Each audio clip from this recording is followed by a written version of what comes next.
வணக்கம் நண்பர்களே, good morning. என்னுடைய இன்றைய வழிகாட்டுதல், இன்றைக்கி யாரும் மிஸ் பண்ணிடாதீங்க. இது ஒரு லாங் வெர்ஷன், ஆனால் உங்கள் வாழ்க்கைக்கு தேவையானது.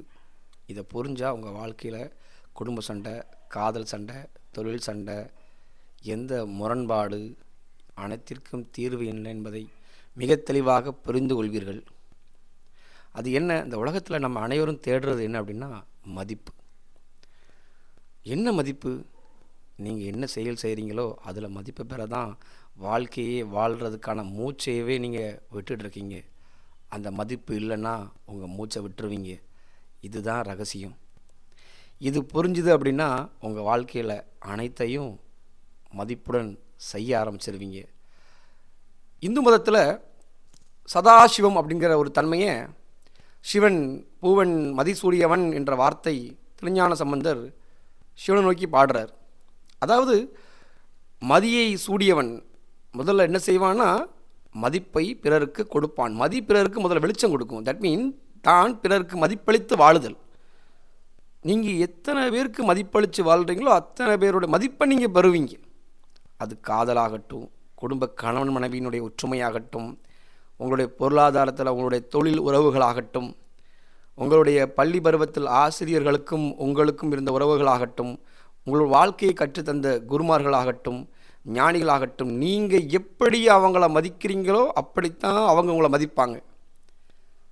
கண்ணாடி போல் இந்த மதிப்பை நீங்கள் பெறலைன்னா இந்த மதிப்பை பெறதுக்கத்தான் துடிச்சிட்ருக்கீங்க. அதுதான் அங்கீகாரம். அங்கீகாரத்தை தேடுறீங்க, பிறரோட மதிப்பை தேடுறீங்க. காதல்னா என்னது? பிறருடைய அங்கீகாரத்தை தேடுறீங்க. லாபம்னா என்னது? உங்களுடைய பொருளாதாரத்தில் அங்கீகாரத்தை தேடுறீங்க. இது நீங்கள் கொடுப்பதை விட பெறுவதற்கே துடித்து கொண்டிருக்கிறீர்கள். ஆனால் வாழ வழி தெரியாத நீங்களோ கொடுத்தால் மட்டுமே பெறக்கூடியது என்பதை மதிப்பை உணராமல் இருக்கிறீர்கள். நீங்கள் எத்தனை பேரோட மதிப்பை பெறுறீங்களோ அவ்வளோதாங்க நீங்கள் உங்களோட வாழ்க்கையோடைய அளவே இருக்கும். மதிப்பு இல்லைன்னா ட்ரை ஆகி இன்றைக்கி ஹார்ட் அட்டாக் வர்றதுக்கு காரணமே, பெரும்பாலான இதய நோய்கள் சாகிறதுக்கு காரணமே தனக்கான மதிப்பு இல்லாமல் இருக்கிறோமே என்பதை எண்ணித்தான். மதி பூ, சிவன் என்ன செஞ்சிருக்காரு? மதியை பூவாக சூடியவன், அதுதான் மதிப்பு. இங்கே நீங்கள் யாரை தேடுறீங்கன்னா மதி உள்ளவங்கள தான் தேடுறீங்க. மதியாக உங்களை காட்டிக்க நினைக்கிறீங்க.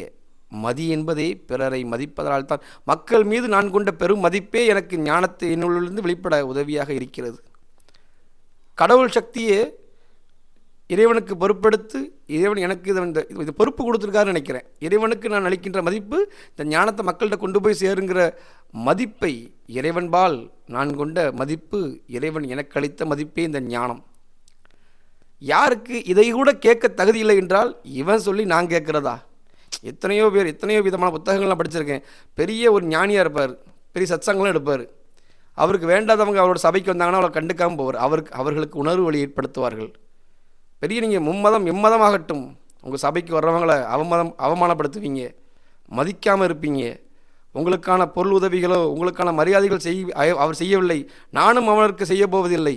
அவருக்கு மதிப்பில்லை, மதி இல்லாமல் இருக்கலாம். 1000 பேருக்கு வழிகாட்டலாக இருக்கக்கூடிய நீங்களும் மதிப்பளிக்காமலா இருப்பீர்கள்? புரிய வைத்து விடுவீர்கள். நான் எப்பொழுதும் உங்கள் மீது ஒரு காதல் கொண்டு இருக்கிறேன். அதைத்தான் கிருஷ்ண பரமாத்மா ஆயர்பாடி ஊர்தனிலே ஆயரோட பட்டணத்தில் ஒரு 11,000 பெண்களுடன் ஏற்ற பெண்கள் தங்கள் முன்னே மாப்பிள்ளையாய் நான் இருந்த மாயசித்தை சொல்மகனு சொல்லி வைகுண்டர் சொல்கிறார். என்ன அர்த்தம் இதெல்லாம்? நம்ம நினைக்கிறோம் அத்தனை பேருக்கு அவர் கணவனாக இருந்தார்ன்ட்டு. அத்தனை பேருடைய கனவுகளிலும் அவர் நாயகனாக இருந்தார். நம்ம பூமியில் வாழ்கிறோன்னா என்னை எத்தனை பேருக்கு பிடிச்சிருக்குன்னு நினச்சி தாங்க நம்ம வாழ்கிறோம். உங்களுடைய டெய்லி நீங்கள் நம்ம எதை நோக்கி போகிறோம், நம்மளோட சந்தோஷம் எதை நோக்கி இருக்குன்னு தெரிய மாட்டேங்குது. அழகாக ட்ரெஸ் பண்ணுறது நினைக்கிங்க, நம்மளை எல்லாத்துக்கும் பிடிக்கும். ரைட், கர்மா இங்கே எப்படி வேலை செய்யுது நான் சொல்லித்தரேன். நீங்கள் பிறரை மதிப்பளிக்காமல், அதாவது ஒரு எக்ஸாம்பிள் சொல்கிறேன். உங்கள்கிட்ட நீங்கள் ஒரு பெண்ணாக இருக்கிறீங்க, உங்களுக்கு சில அழகுகள் இருக்கலாம், சில அறிவுகள் இருக்கலாம். இதைத்தான் நீங்கள் முன்னெடுத்து காட்டணும்னு நினச்சிங்கன்னா தப்பு இல்லை. அதை வச்சுக்கிட்டு உங்கள் கணவனை மதிக்காமல், மாமனார் மாமியாரை மதிக்காமல், சமூக உறவுகள் இருக்கக்கூடிய உங்களை நோக்கி வரக்கூடிய உறவுகளை மதிக்காமல், எனக்கு அறிவு இருக்குது, எனக்கு அழகு இருக்குதுன்னு நினச்சி நீங்கள் உங்களுடைய அந்த மதிப்பளிக்கும் குணத்தை வெளிப்படுத்தவில்லை என்றால், அதே மகாதேவனாகிய ஈசனே எதை அறிவாக வைத்திருக்கிறார்களோ அந்த அறிவை போலியாக நீ ஒரு பொய்யான நபர் என்று உலகத்திற்கு காட்டுவார். எந்த அழகை நீங்கள் வைத்து உலகத்திற்கு நீங்கள் காட்ட நினைக்கிறீர்களோ அந்த அழகிற்கு நோயை அளிப்பார். ரகசியம் என்னென்னா, பிறரை மதிங்க. முதல்ல கூட இருக்கிறவங்க சிவ சரணாகதிங்கிற நான் பலமுறை இந்த வார்த்தையை மக்களுக்கு ஞானத்தை போதிக்கையில் இந்த சிவ சரணாகதியை சொல்கிறேன். சிவ சரணாகதி என்பது ஜீவன்களுக்கான சரணாகதி. சீவன் பக்கத்தில் இருக்கிற சீவனையே நீங்கள் மதிக்காதவங்க எப்படி சிவனை மதிப்பீங்க? நீங்கள் ஜீவன்களை மதிக்கும் போதெல்லாம் சிவனைத்தான் மதிக்கிறீங்கிறத உணருங்க. உங்கள் கூட இருக்கிறவங்க நம்மளோட மனைவி மதிக்கலைங்கிற உணர்வு வழி இருக்கே, அதை விட மோசமான வழி வேறு எதுவுமே கிடையாது. தன்னுடைய பாஸ், தன்னுடைய சர்வெண்ட்டை, தன்னோட ஸ்டாஃபை அவங்க ஃபீல் பண்ண வச்சிடக்கூடாது. நம்மளுடைய ஓனர் நம்மளை வந்து சில நம்ம சார் நம்மளை மதிக்கலை அப்படிங்கிற உணர்வு வழியை கூட இருக்கிறவங்கள நம்மளை மதிப்பாக வச்சுருக்காங்கன்னு நினைங்க. அதை நோக்கி தான் ஓடுறீங்க. ஓனராக இருக்கிறீங்களா, உங்கள் ஸ்டாஃபை மதித்து பாருங்கள், அவங்க உங்களை திருப்பி எவ்வளோ மதிக்காங்கன்னு பாருங்கள். சிரிச்சிடுன்னு நிற்காதீங்க, ப்ரெஷர் கொடுக்காதீங்க. எப்பொழுதுமே நல்லா ஒன்று கேட்டுக்கோங்க, ஈசன் எப்பொழுதுமே உங்களை பார்த்துக்கிட்டே தான் இருக்கார். நீங்கள் என்ன செஞ்சுக்கிட்டு இருக்கீங்க அப்படிங்கிறத எப்படி உங்களோட மதி மூலமாக, அவங்க மதி தான் சிம், இங்கே என்ன ரெஃப்ளெக்ட் ஆகிட்டு இருக்கோ அங்கே மேலே அப்படியே ஷோவாகும். அதுதான் அவர்கள் தம் கணக்கு உங்களை அரசியலத்தில் இருக்கிறன்னு சொல்லி வைகுண்டர் ஏன் சொல்லியிருக்காரு, இதை வச்சு தான் சொல்லியிருக்காரு. ஸோ மதிப்பளியுங்கள், உங்கள் கூட இருக்கிறவங்கள மதிப்பளியுங்கள்.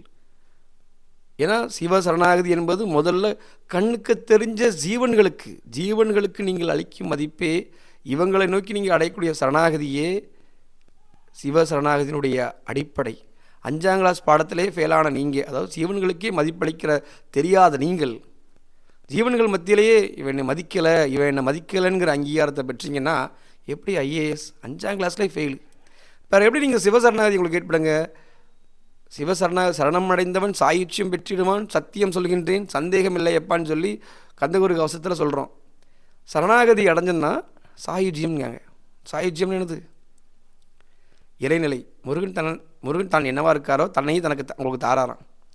சாயுஜ நிலை தாராருங்காங்க. அந்த சரணம் அடைந்தவன் மனிதர்களுக்குள்ளே உங்களுடன் இருக்கக்கூடிய சக மனிதர்களை மதியுங்க, மதிப்பளியுங்கள்.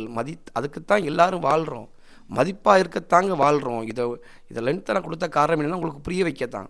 நீங்கள் வேறு எதையுமே தேடலை உலகத்தில். நீங்கள் படிப்பை தேடுறதும் மதிப்பை பெறத்தான், பணத்தை தேடுறதும் மதிப்பை பெறத்தான், அழகை தேடுறதும் மதிப்பை பெறத்தான். நீங்கள் உலகத்தில் என்னென்ன தேடுங்க, நல்ல ஒரு கார் வேணும், நல்ல ஒரு பேங்க் பேலன்ஸ் வேணும், இல்லை ஒரு அரசியல் பதவி வேணும், அரசு பதவி வேணும், வாட் எவர் எதை நோக்கி நீங்கள் அடைய துடிக்கிறீர்களோ. நீங்கள் பெரிய ஐபிஎஸ் ஆஃபீஸருங்க, நீங்கள் பேர் சொல்ல விரும்பலை, கேள்விப்பட்டிருப்பீங்க, தமிழ்நாடு தான். ஒரு பெரிய ஐபிஎஸ் ஆஃபீஸர் மனைவி தன்னை மதிக்கலை, போய் தொங்கிட்ட சூசைட் பண்ணிக்கிட்டார். சொல்லும்போது தெரியும், ஒரு சில பேருக்கு புரியும். மனைவி தன்னை மதிக்கலைன்னு சொல்லிட்டு இன்வெஸ்டிகேஷன் ரிப்போர்ட், மனைவி தன்னை மதிக்கலை, சூசைட் பண்ணுற ரீசன் என்ன? மனைவி தன்னை மதிக்கலை. அது 1000 காரணங்கள் இருக்கலாம். மதிப்பை பெறலை, அன்பை பெறலை. ஏங்க நீங்கள் எவ்வளோ பெரிய ஐபிஎஸ் ஆஃபீஸர் இருந்தால் என்ன, மதிப்பு இல்லைன்னா வரன்றுவீங்க. உங்கள் மன அழுத்தத்துக்கு காரணம் என்ன? மதிப்பில்லை. அதுக்கு காரணம் நீங்கள் அவங்கள மதிக்கலை. தன்னுடைய பதவியை வச்சோ, தன்னுடைய பணத்தை வச்சோ, தன்னோட அழகை வச்சோ பிறருடைய மதிப்பை பெற நினைத்தீர்கள் என்றால் நீங்கள் அந்த விஷயத்தில் தோற்றுருதீங்க. நீங்கள் உங்கள் குணத்தாலே மதிப்பை பெறணும். எங்கள் சாதாரண அடியாருக்கு அடியாராக இருந்து தாங்க மதிப்பை கொடுத்தாங்க. எந்த ஞானிகளுமே நான் பெரிய ஞானி, என் கால் விழுந்து வணங்கு என்று யாரும் சொல்லவில்லை. எந்த ஞானியும் எடுத்து பாருங்கள். பைபிள் படிக்கிறோம், குரான் படிக்கிறோம், தம்மபதம் படிக்கிறோம், பகவத்கீதை படிக்கிறோம். எல்லாரும் வழிகாட்டுதல் தாங்க செஞ்சாங்க. டெய்லி இன்றைய வழிகாட்டுதல் என்ன தான் செஞ்சாங்களே தவிர யாருமே தன்னை வணங்குங்கன்னு சொல்லலை. மதிப்பளியுங்கள். பிறரை மதிப்பளித்ததுனால தான் அந்த வார்த்தை அவங்களுக்குள்ளேருந்து வெளிப்பட்டது. அதனால தான் இன்றைக்கி உலகமே மதிப்பளிக்கிறாங்க. மக்கள் மீது கொண்ட காதலாலும் ஞானத்தாலும் இயேசுபிரான் அடிகளை எல்லாம் வாங்கிக்கிட்டாரு. அந்த மதிப்பு, மக்கள் மீது கொண்ட மதிப்பு, மக்களுக்காக எடுத்த பிறப்பு இன்று உலகம் போற்றும் உத்தமனாக அவர் வழங்கப்படுகிறார். அந்த ஞானி, அதனால கடவுளுக்கு சமமாக அவர் நம்ம கும்பிடுறோம். அன்றைக்கி யாரோ எவரோ உங்களுடைய மதிப்பளிக்கும் திறமையே, உங்கள் மதிப்பளிக்கும் தன்மையே உங்களை வாழ்க்கையில் மேன்மேலும் எடுத்து, உங்களுக்கு எப்படிப்பட்ட நோய் இருந்தாலும் சரியாகுங்க. மதிப்பளித்து வாழ்ந்து பாருங்கள். 4 பேரோட அன்பை பெறுறதுக்கு மதிப்பளியுங்கள். நீங்கள் திடீர்னு போய் மதிப்பளிச்சிங்கன்னா மற்றவங்க உங்களை ஏதோ நடிக்கிறான்னு சொன்னான்னா புரிஞ்சுக்கோங்க, இவ்வளோ நாள் நம்ம போலியாக வாழ்ந்துருக்கோம் அப்படின்ட்டு. பல பேர் உங்களை அவாய்ட் பண்ணுறாங்களா, உங்ககிட்ட இருந்து உண்மையான மதிப்பு வரலை, உங்ககிட்ட இருந்து உண்மையான மரியாதை வரலன்னு சொல்லி. மதிப்பு தாங்க நேர்மை. அதனால தான் நான் ஆரம்பத்திலே சொன்னேன், இந்த மதிப்பு என்பது ஆன்மீக குணம். எனக்கு இன்றைக்கி நான் ப்ரொஃபஷனல், நான் நல்லா ஒரு வெல்வர்ஸ்டான ஒரு ரீச் கார்ப்பரேட் லாயராக இன்றைக்கி இருக்கிறேன். எனக்கு ஸ்கூல் படிக்கும்போது ஞாபகம் இருக்குது. +2 படித்து நான் ஹால் டிக்கெட் வாங்கும்போது என்னுடைய எல்லா ஆசிரியர்களுடைய காலில் விழுந்து ஆசீர்வாதம் வாங்க. ஹால் டிக்கெட் வாங்கிட்டு, டீச்சர் நான் ஸ்கூல் விட்டு போக போகிறேன், நான் நெக்ஸ்ட் நல்லா வரணும், எனக்கு ஆசீர்வாதம் பண்ணுங்கன்னு சொல்லி எல்லா ஆசிரியர்களுடைய காலையும் விழுந்து அவங்க மதிப்பை பெறுறேன். ஏன்னா நான் அவங்களுக்கு மதிப்பளிக்கிறேன், அவங்க வணங்குறேன், அவங்களோட மதிப்பாகிய ஆசீர்வாதம் எனக்கு கிடச்சிது. கல்லூரிகளில் என்னுடைய குருமார்களில் இன்னமும் எனக்கு தொழிலில் எனக்கு உதவி பண்ணுறவங்க, என்னோடய கிளைண்ட்ஸு எல்லார் மேலேயும் நான் வச்சுருக்கிற மதிப்பு எனக்கு கிடைக்கிற மதிப்பு. நான் எனக்கு மதிப்பாக இருக்கிறேன் என்பதை நிறைய பேர் என்னை கண்டு பொறாமப்படுவாங்க. இவன் எத்தனை நாள் வந்து வளர்ந்துருவான், எத்தனை நாள் இந்த ஆட்டம், எத்தனை நாள் இந்த மாதிரி இருந்துருவான்னு சொல்லி என்னை இடிக்க நினைக்கிற ஒருத்தருக்கும் என்னுடைய இடிக்க முடியாத கோட்டையாக இருப்பது என்னுடைய பலமே பிறரை மதிப்பளித்தல் மட்டுமே. பிறரை மதிங்க, அப்பா அம்மாவை மதிங்க, சகோதர சகோதரிகளை மதிங்க. உங்களுடைய அனைத்து விதமான பிரச்சனைக்கும் தீர்வு கிடைக்கும். எப்பொழுது என்றால், தி சீக்ரெட்ங்கிற புக்கில் அழகாக கொடுத்துருக்காங்க. நீங்கள் நினச்சதை நிறைவேற்றுறதுக்கு டெய்லி 10, அதாவது இப்போ நான் வந்து எனக்கு ஒரு 20 லட்ச ரூபா கார் வேணும்னு நினைக்கிறேன். நினைக்கும்போது நீங்கள் உங்கள் எதிரி நினைக்கக்கூடாது. அவன் அந்த கார் வாங்கிட்டேன்னா அவன் நம்மளை கண்டு மிரண்டுருவான், அவனை விட நான் பெரிய ஆளும் அப்படி நினச்சி நீங்கள் கார் வாங்கவே முடியாது. அந்த தி சீக்ரெட்டில் அழகாக சொல்லியிருக்காரு, அந்த ஃபாரின் ஆத்தரை தான். உண்மையிலே சத்தியமான ஞானத்தை சொல்கிறாரு. உங்களை நினச்சோடனே, இப்போ சரி சுவாமிஜியா, சரி நம்மளை ரொம்ப மரியாதையாக இருக்கார், நம்மளை பாசமாக இருக்கார், நம்ம மனைவியை நம்மளை ரொம்ப காதலாக இருக்கா, நம்ம அண்ணன் தம்பியாச்சு, தம்பி நம்ம இதெல்லாம் நம்ம இதை வச்சிருக்கணும், நம்ம தம்பி ஆசைப்படுவான், எங்கள் அப்பா அம்மா ஆசைப்படுவாங்க, நான் இதை வச்சிருக்கேன்னு சொல்லி இத்தனை பேர் ஆசைப்படுவாங்கங்கிற நீங்கள் நினைக்கிறது தாங்க உங்களுடைய பலமே. அதாவது நீங்கள் மதிப்பாக இருக்கணுங்கிறத பிறர் மதிப்பளிக்கணும், அதுதான் உங்கள் பலமே. நீங்கள் வேக வேகமாக உங்களை நோக்கி வந்துகிட்டே இருக்கும். கிரகங்கள்லாம் ரெண்டாவதுங்க, கடவுள் சக்திலாம் ரெண்டாவதுங்க.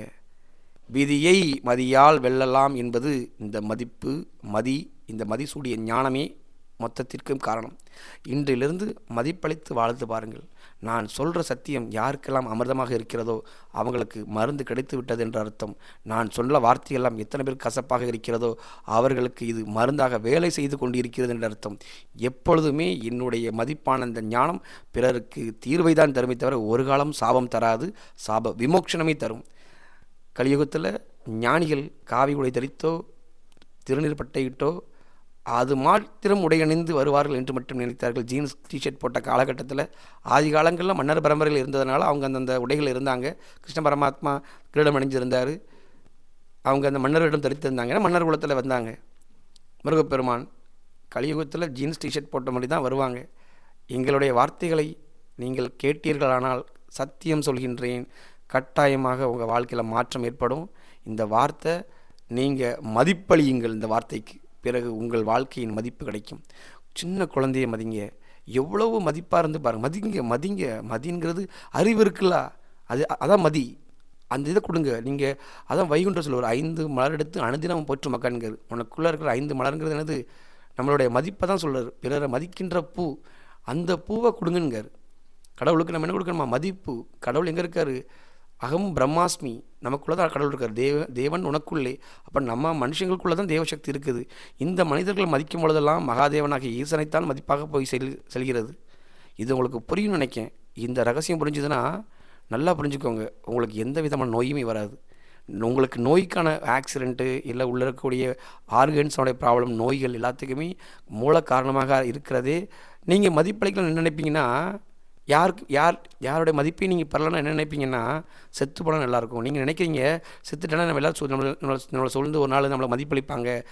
நீங்கள் திரும்ப திரும்ப மதிப்பை தான் விரும்புகிறீங்க.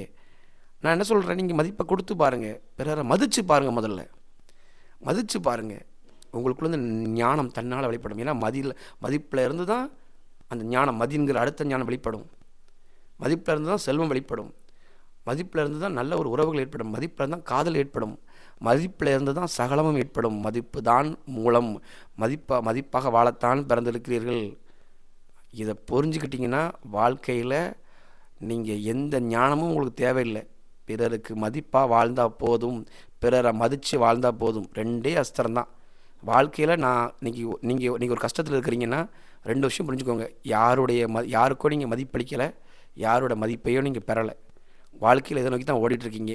யாருடைய மதிப்பையோ பெறத்தான், நம்மளுடைய எதிரியை வெல்லத்தான், அதை எதிரிகிட்ட அங்கீகாரம் பெறத்தான் பணம் சேர்ப்பீங்க, பொருள் சேர்ப்பீங்க. யாரையெல்லாம் நீங்கள் எத்தனை பேர் எதிரி வச்சுருக்கிறீங்களோ அவ்வளோ நீங்கள் முரண்பாடாக வாழ்வீங்க. எதிரியை மதித்து பாருங்கள், எதிரிகிட்ட வணங்கி பாருங்கள், எதிரியோட ஆசீர்வாதத்தை பாருங்கள். முடிஞ்சு போச்சு, அவ்வளோதான். வாழ்க்கையே அவ்வளோதான். நான் சொல்கிற ஞானம் உங்களுக்கு பிரயோஜனமாக இருக்கும் என்று நம்புகிறேன். தொடர்ந்து இது போன்ற இன்றைய வழிகாட்டுதலில் என்னுடைய ஞானம் உங்களுக்கு மிக உதவியாக இருக்கும். நன்றி, வணக்கம். ஆனந்தமாக பிறரை மதிப்பளித்து வாழ்ந்து மிகவும் பேரானந்தமாக சிவானந்தமாக வாழுங்கள். நன்றி, வணக்கம்.